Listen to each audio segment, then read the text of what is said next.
The election of 1928. Now, could President Coolidge, could he have run for re-election again? Yes. Even with the 25th Amendment to the Constitution that came in with Eisenhower much later, could he have run for another term? Yeah. Yes, why? Because the first one wasn't his turn. That's right, first one wasn't his term, but he was very, very popular prior to the election of 1928, but he made it real clear that he was not interested in running again. Okay, he did not want to do that. So the Republican Party is going to have to come up with a new candidate. So even though President Coolidge was very popular with the American people, and probably without doubt would have been nominated by the Republicans for another shot at the presidency, he made it clear early he was not interested, and as a result, the Republican Party's got to find a new candidate. The candidate they find was Herbert H. Hoover. Yep, it was. And what was Herbert H. Hoover, Republican or Democrat? You got a 50-50 shot. I'm gonna go, wait, who's he going against? Well, we haven't got that for you. Oh, okay, Republican. Well, good, again, a 50-50 chance, good. Well, no, I knew I knew the Democrat won, because obviously we didn't have it. Oh, wait, no. Republican actually won. Oh, yeah, you're right. Herbert Hoover, yeah, President Hoover, you Yeah, jerks. so what's happening? Anyway, this is the end of your water, I just wanted to let you know. No, there's another bucket there. What do I do? Well, what you do is you take the old one off, Right. okay, I can do that. and then you go get a new one and you have to peel that top off it. Okay, now this is the part that freaks me out, because you can't put it on there. Oh yeah, if you're wimpy, you can't. But I mean, I've got a lot of these junior girls that have done it. How do you get it without it spilling? No, you're not gonna go do it. Yes. How do you get it without You spilling? don't take the whole thing off, just the little thing. Did you already take the whole thing off? No, I haven't. Oh, well, you just peel off the little piece of paper and there's a hole in there that you stick over the top. And then it's all fixed. Perfect, yeah. Alright. I know you can do it. You have 8 years of education. I do. 8 years. Herbert Hoover won, remember? Yeah. Thank you for your. You know the old saying, teachers that can't teach PE, and teachers that can't teach P are assistant principals.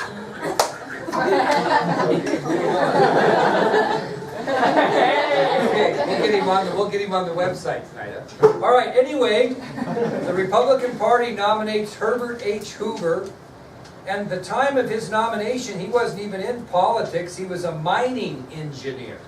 He was a mining engineer. So, the Republican Party nominates Herbert H. Hoover.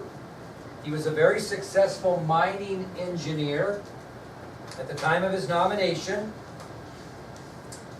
Now, who had a corrupt cabinet? Come on, help me out. Which president? Harding. Now, actually, Hoover served in Harding's cabinet. He was the Secretary of Commerce and was one of the few honest members of Harding's administration. So he had a good reputation.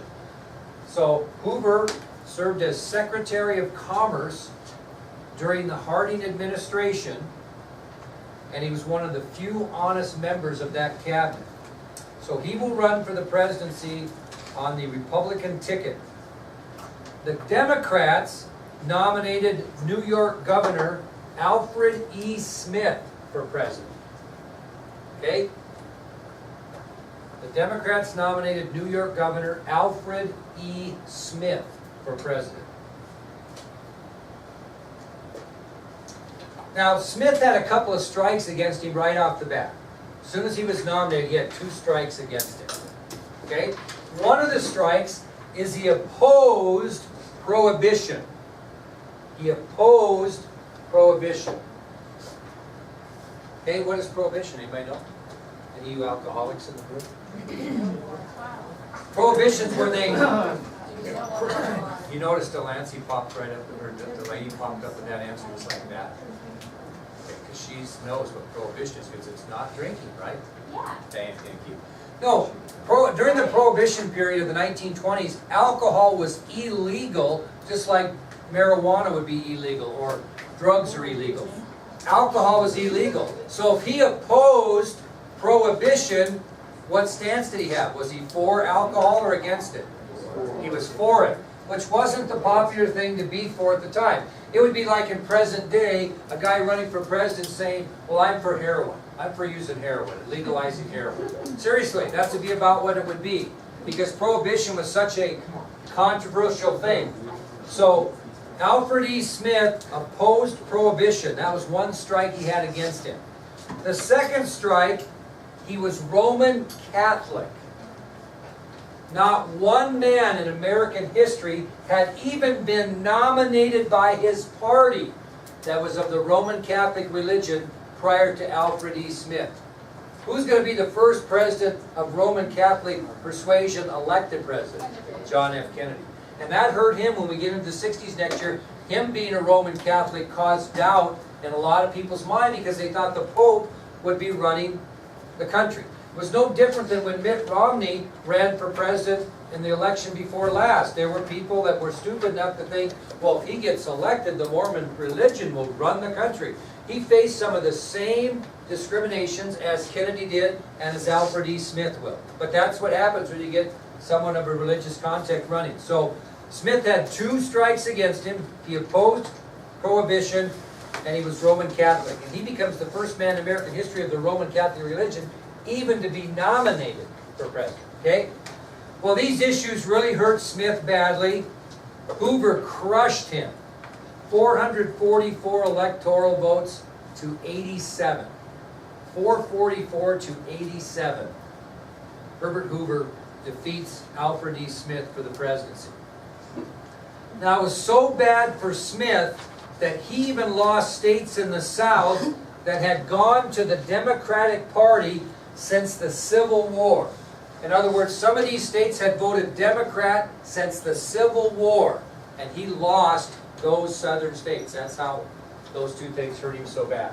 So he even lost the states in the South that had gone to the Democratic Party since the Civil War. As a result of the election of 1928, Herbert Hoover becomes the nation's 31st president of the United States. Unfortunately, we'll get to this later, what's he going to suffer during his administration? The Great Depression. He's going to be remembered for the Great Depression. Okay? All right, let's talk about some technological changes in the 1920s. You probably won't be that impressed with them because someday you're going to say to your kids, you think you got it bad. I've said this before. You think you got it bad. I had to put up a 4G on my cell phone. 4G. Okay? So, anyway, these won't be stunners for you, but they were stunners for people in the 20s. A lot of change as far as technology went in the 1920s. Some examples of things that changed were movies. Movies changed. We didn't have movies before the 1920s. Most of these movies were what, though? Black and white. Black and white, silent, where the person said something and then the words came up under the screen. Kind of almost like your closed captioning, but way slower. Okay? Closed captioning, almost as they speak, the words come up. Somebody would say something and like about 2 seconds later it would come up what they said. But that was a big deal. You'd look at it going, whoa. It was a big deal in the 1920s to have movies. Also something that came out were radios. Radios were a big deal. Still haven't seen what though? That you watch every night. Television still haven't come out. We're just talking about radios, okay? Also, believe it or not, electricity came into being in the 1920s. See, we take all this for granted. Electricity, you actually had electricity. Incredible. You could plug in your blow dryer and get ready for the prom up, get your hair going. You couldn't do that before 1920. Can you imagine what these girls look like in the problems? No electricity. Which takes me way off task to the Hannah McKendry story. So my father and I are camping at Boulder Park this summer, and Hannah's going up there to get her senior picture taken because there's nice backgrounds. So I plug in my generator so she can plug in her hair curler to curl her hair up next so she can get her pictures taken. Almost like the 1920s. It was like a bonus for her, right? No electricity up there at that campground, but there was in my generator. What was the biggest symbol of change as far as technology in the decade of the 1920s? The automobile. The automobile. That was the biggest symbol of change in the decade, was the automobile.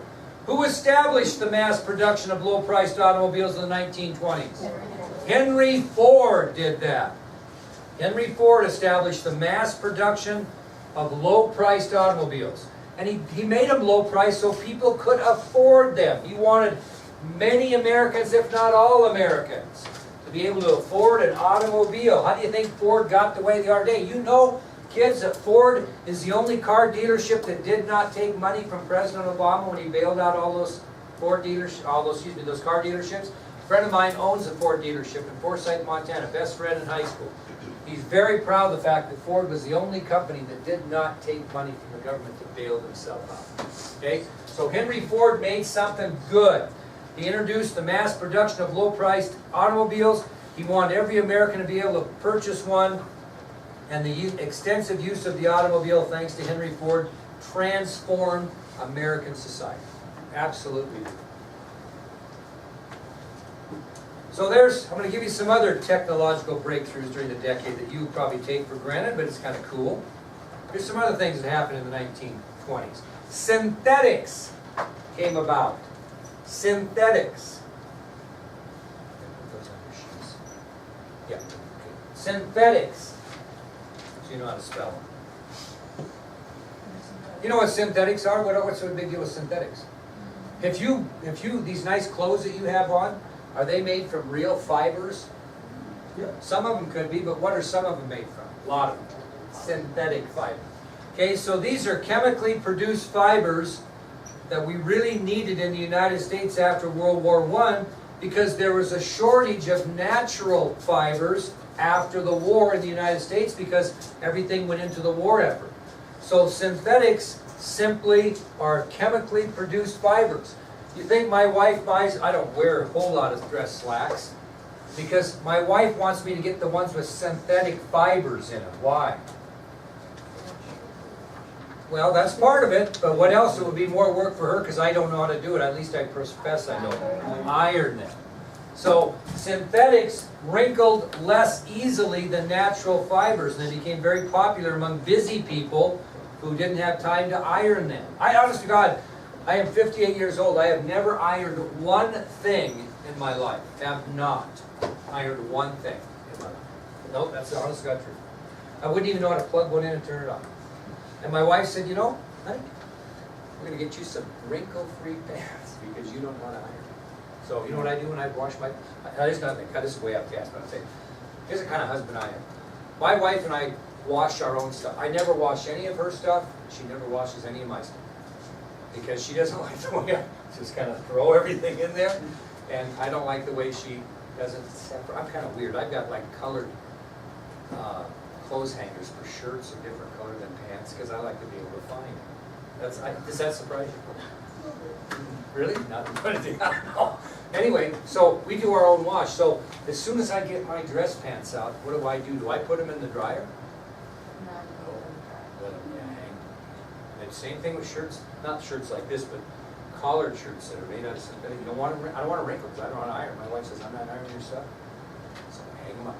So keep that in mind, boys. Okay. Thank the 1920s for synthetics. I do every day. Okay. Cellulose is another technological breakthrough in the decade. Cellulose. Okay. And it was simple. It was similar to synthetics. Cellulose is a synthetic fiber also, but it was an alternative to silk and rayon, which are kind of fancier fibers. Okay, a silk shirt are expensive. Cellulose is kind of the fake silk shirt. It's like faux leather. You ever see that where you have fake leather and different things, you know, furniture, etc. Well, cellulose was kind of the fake silk, fake rayon. Looked the same, but it really wasn't the same. Okay? And how about cellophane? I bet some of you guys use cellophane. Well, I don't know about the guys.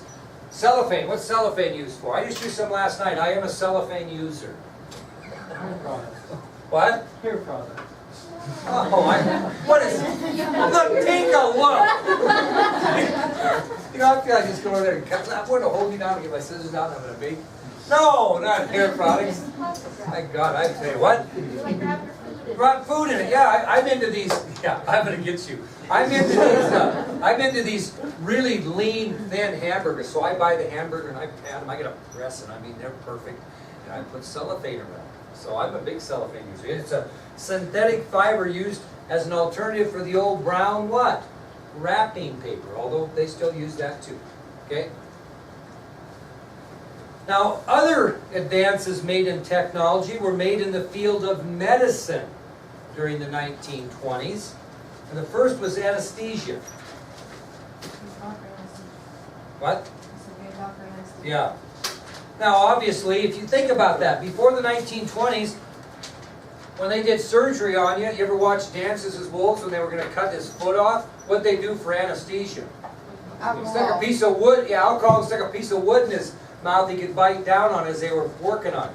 So, anesthesia was a new technique that used to make surgery safer and obviously less painful. Can you imagine that now?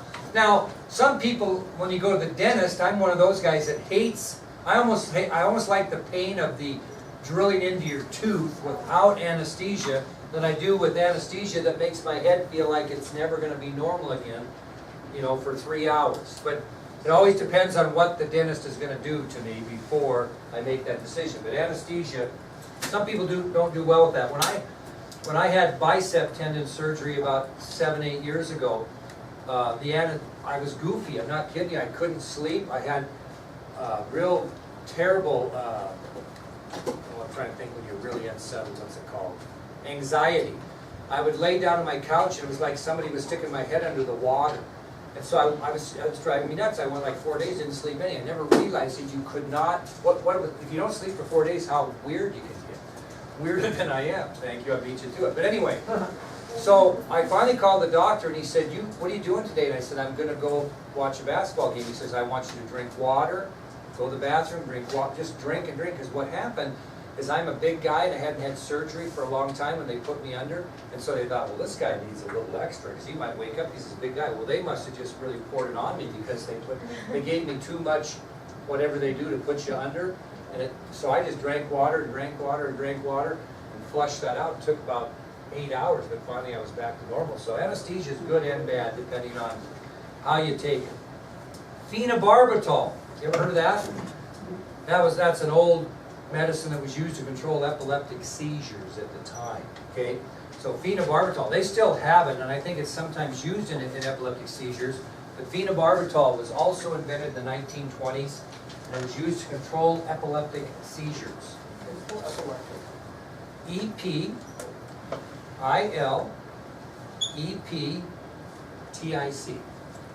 E-P-I-L-E-P-T-I-C. Now, another thing that was invented in the field of medicine that my mother believed in strongly, so strongly that I'm allergic to it now, was the invention of penicillin. Penicillin. Are you really allergic to it? Yeah, I am. And penicillin was discovered in 1920 by a British researcher by the name of Dr. Alexander Fleming. Penicillin was developed in 1920 by a British researcher by the name of Dr. Alexander Fleming. And I'm telling you, it was the drug forever. From the 1920s through the 1960s and 70s, if you had a cold or you were sick, you went to the doctor and got a penicillin shot in your butt. That's just what you did. I mean, that's what everybody did. Now, my mother, I was an only child. I was adopted, so she was a little bit... My mother spoiled me horribly, non-financially. I never made my bed in my life when I was growing up. My mother made my bed every single day. My mother I was very, very spoiled, loving ways, not money-wise. But my mother was a bit of a hypochondriac with her son, because I was the only one, so every time I got a sniffle, boy, I was at the doctor, and what I get when I was at the doctor? A shot in the butt of penicillin. Well, after you get so many shots in the butt of penicillin, you become allergic. I became allergic to it, so I can no longer have penicillin. I have to have amoxicillin or some substitute, because if I had penicillin, I would probably, my throat would swell up and I'd die. I mean, that's just the bottom line. So if I get sick in DC next year, Maddie, don't shoot me in the butt with a little penicillin. That's not the thing, okay? I can't have it. I even have one of those little bracelets I never wear. But I have a thing in my wallet that says no penicillin. But it was very, very successful in the 1920s, and it was used forever, several decades, and still is today, although more amoxicillin and side effects of that penicillin are used now. Another disease that were brought under, two diseases that were brought under control in the 1920s that were killers prior to that was smallpox and tuberculosis. Those were two diseases that were considered killers prior to the 1920s when they developed medicines to control both smallpox and tuberculosis. Now, if you want a kind of an overall view of how these helped, during the decade of the 1920s, well, let me rephrase that. Prior to the 1920s, the life expectancy of an American, believe it or not, anybody want to guess what the life expectancy was? How old you'd be when you died? 30, 40. Well, maybe, let's 49. Well, with the advance, I'd have been gone 8 years ago, 9. Anyway, it was 49 prior to 1920. With all these medical advances in technology, the life expectancy by the end of the 1920s went from 49 to 59. And I think probably today it's in the 70s. I don't know for sure. But anyway, it made a 10-year difference in life expectancy, these technological changes in the field of medicine. Okay?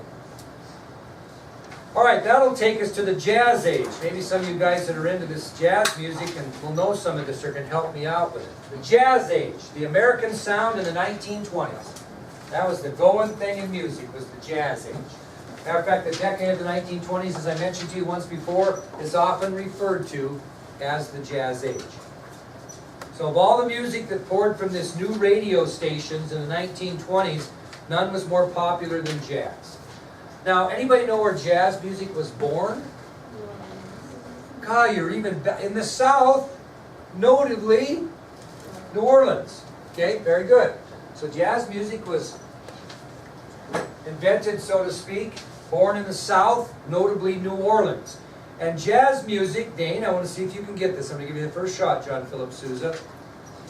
What did jazz music blend? And I don't want you to think I'm an expert, but because I got it right here. Okay. I'm gonna say like rock and roll, African soul music, Now wait a minute. blues. Wait a minute. There was no rock and roll in the 20s, so that's okay. But what'd you say? What's the second thing you said? Like blues, African soul. West African rhythm is one thing.